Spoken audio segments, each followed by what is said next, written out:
കർക്കിട മാസത്തെ മഴയ്ക്ക് മുള്ളംകൊല്ലിപ്പുഴ സാറ് കണ്ടിട്ടില്ലല്ലോ. കുത്തൊലിപ്പിന് ഇന്നതൊക്കെയാ വരിക എന്നൊന്നുമില്ല. കാട്ടാന വരെ ഒഴുകി വന്നിട്ടുണ്ട്. നാണുവേട്ടനറിയാം. പിന്നെ അങ്ങനെ ഒരു മലവെള്ള പാച്ചിൽ ഒഴുകി വന്നതാ എന്റെ അമ്മ. അമ്മയുടെ വയറ്റിലൊരു കുഞ്ഞി വാവയായിട്ട് അന്ന് ഞാനും ഉണ്ടായിരുന്നു. എന്നെ ആ കരയിലേക്ക് പ്രസവിച്ചിട്ട് അമ്മ പിന്നെ അങ്ങോട്ട് ഒഴുകിപ്പോയി. പിന്നെ മുള്ളംകൊല്ലിയിലുള്ള എല്ലാ അമ്മമാരും ചേർന്ന് എന്നെ നോക്കിയതും വളർത്തിയതും ഒക്കെ. ഇരുട്ട് താള് മാറി പോകണ്ട, ശരിക്കും നോക്കി വെച്ചോ. ഞാനാ വേലായുധൻ.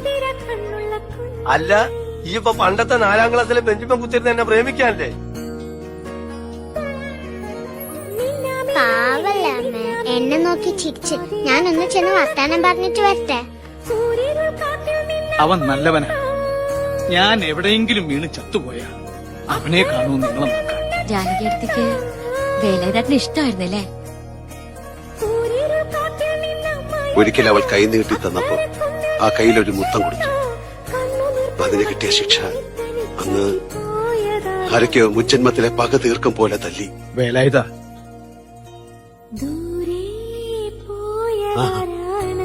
വാസറേ പോവാം. ഇനി നിന്ന വേലായുധം കരയുന്നത് എല്ലാവരും കാണും. അത് മോശ.